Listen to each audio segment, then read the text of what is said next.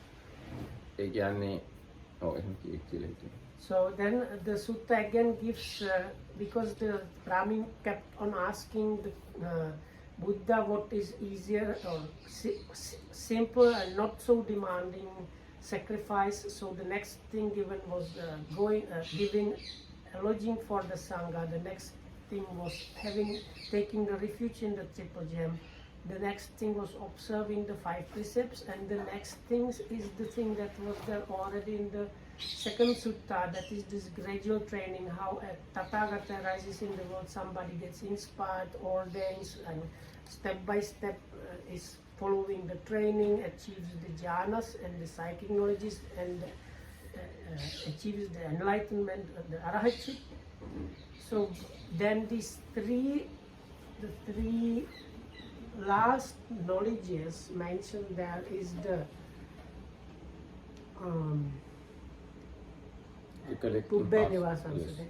recollection of the past lives, seeing how beings wander according to their actions, means these beings, they were doing these bad things and as a result they arose in this bad destination, and these beings were doing these good things and as a result arose in this good destination. And the third one is the asavakkhaya, the eradication of the taints. So if one gets, Dhammakitambu was saying how if one gets good understanding about these three things, very big amount of things gets clarified. ඔව් දැන් බුදු කෙනෙක් කියන්නේ කවුද කියලා තේරුම් ගන්නත් පුළුවන් මේ ඥාන තුනේ. දැන් බුදුරජාණන් බුදු වෙන දවසේ పూర్ව යාමේ පුබ්බේ නිවාසානුස්සති ඥානය උපදවගත්තා. මජ්ක්‍ධිම යාමේ චතුප්පපාත ඥානය උපදවගත්තා. පස්චිම යාමේ තමයි ආසවක්ඛ්‍ය ඥානය උපදවගත්තේ. ඒතර බුදු කෙනෙක් කියලා කියන්නේ අනිවාර්යයෙන්ම මේ ඥාන තුන තියෙන කෙනෙක්.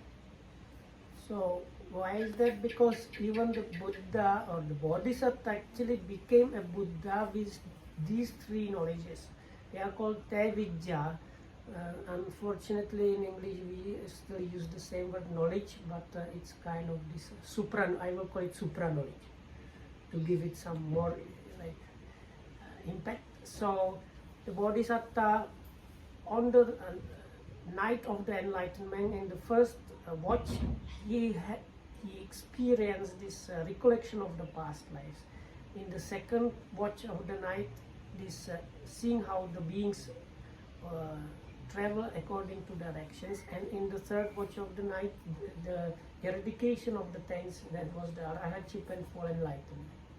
ඒතකොට දැන් යම් කෙනෙක් කියනවා නම් මම බෞද්ධයෙක් කියලා ඒක මෙයා සැක කරනවා නම් එයාගේ අතීත සංසාරය ගැන එක්ක අනාගතය උපදිනෙක් ගැන එයා හරියට බුදුන් සරණ ගිහිල්ලා නැහැ. So if somebody professes to be a Buddhist, but they have some doubts about whether there is like before life or after, what happens after that, that there is maybe nothing. So if they have really doubts about these things, they have not really properly gone to the refuge to the Buddha. ඒ වගේම දැන් මෙතන කියනවා නොඑක් සංවට්ට කප්ප නොඑක් විවට්ට කප්ප නොඑක් සංවට්ට විවට්ට කප්පවල මම අහවල් නමින් හිටියා. අහවල් ආහාර වැළඳුවා. අහවල් දුක් සැප විඳාගා අනන්ත අප්‍රමාණ අතීත සංසාරයක් ගැන මේ පුබ්බේ නිවාස අනුසති ඥානය විස්තර කරනකොට බුදුරජාණන්සේ දේශනා කරනවා. So using the recollection of the past lives, the Buddha himself has remembered, like we can say, like countless number of births, like thousands, tens of thousands, hundreds of thousands, even like hundreds or thousands of the like eons of like somewhat unfurling and furling, contracting, expanding. This is not a good concept. Okay, like rolling in and rolling out of the universe or whatnot. So anyway, so like and with each, he knew I was born as this kind of person, this name, this kind of clan or situation. I was experiencing this pleasure and pain and feeding on this kind of nutriments. So like there is no question that there is this like rebirth thing going on. ඔව් ඒකයි. දැන් එතකොට බුදුරජාණන් වහන්සේ කියන්නේ ත්‍රිවිද්‍යා තියෙන කෙනෙක් කියලා පිළිගත්තොත් මේ පුනර්භවයක් තියනවද නැද්ද? ඔයගේ ප්‍රශ්න ඇති වෙන්නේ නැහැ. So if you truly accept the Buddha as the Buddha, all these things I mentioned before, there should not be any question whether there is the next life or not. ඊට පස්සේ මේ Or not the next life. That means like, of course, if you become Arahat, there is no next life. But for a normal person, there is no question that there is next life. ඒකම මේ දැන් අපි අද කාලේ ඉන්න හිතන්නේ මේ අපේ මේ ලෝකය බොහොම ස්වල්පයි කියලා. ඒ කියන්නේ මීට අවුරුදු ටික මිලියන කීපයකට කලින් මිනිස්සු හැදුනේ, සත්තු හැදුනේ කියලා බොහොම පොඩි කාලයක් අපි හිතන්නේ සාමාන්‍ය මිනිස්සු. හැබැයි මේ පුබ්බේ නිවාසානුස්සති ඥානය ගැන තියෙන විස්තරය කිව්වම අනන්ත අප්‍රමාණ කාලයක් තිස්සේ මේ සත්‍යය සසර සැරිසරාගෙන යනවා කියන කාරණාව පැහැදිලියි. So Dhammarakita Hamduru says that according to this, the standing understanding of people is that people on earth were living for relatively short time, but according to his understanding, this recollection of past life says how there is like countless of like time that the humans were existing.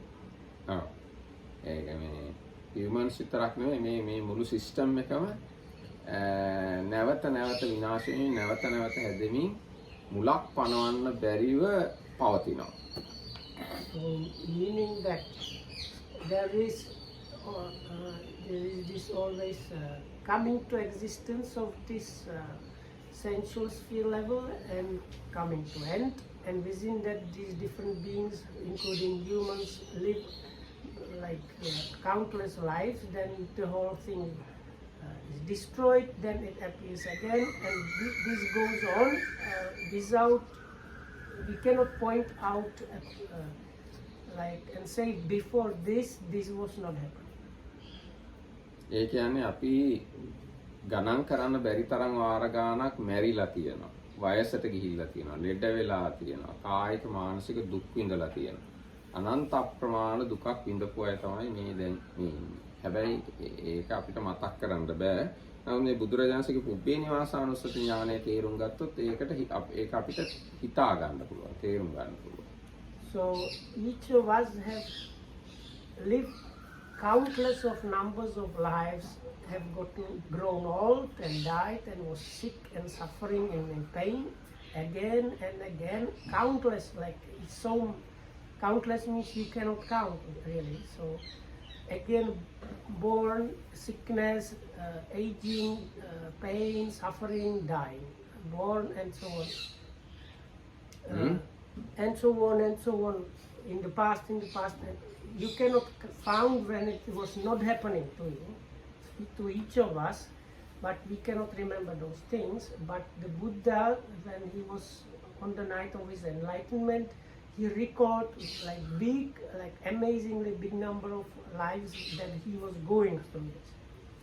එන්නේ ඒක හින්දා තමයි අපි නිවන් දකින්න ඕනේ. නැතුව මේ ජීවිතයේ තියෙන ප්‍රශ්න, කරදර, පොඩි ප්‍රශ්න ඒවා විසඳ ගන්න නෙවෙයි. මේ සංසාර ප්‍රශ්නයක් තියෙනවා කියන එක තේරුම් අරගෙන ඒකෙන් මිදෙන්න තමයි අපි නිවන් දකින්නේ. ඒකෙන් මිදෙන්න තමයි අපි සතිය වඩන්න ඕන. එහෙම කියනවා.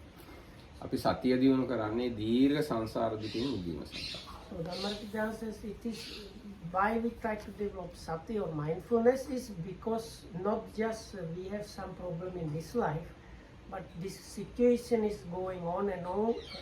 So if it's the sati, we can hope to put a stop to that.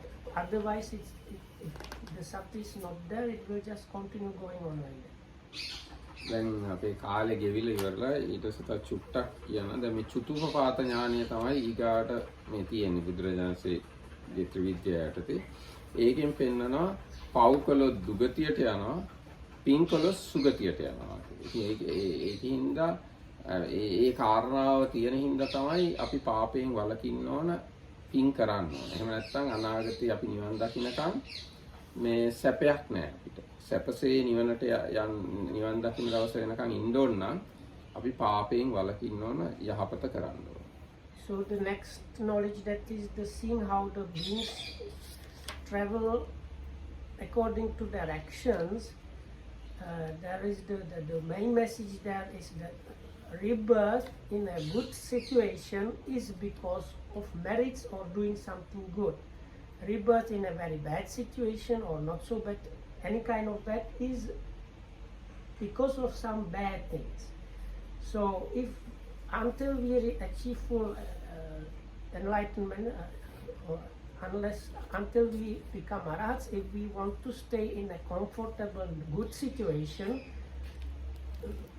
the conclusion for us is as much as we can do the good things and avoid the bad things. එහෙනම් අද දවසට අපි මෙතකින් සමාප්ත කරනවා. හැම දිනකටම තෙරුවන් සරණයි. So we end up here today. May every of us be well and happy and protected by the Trikul.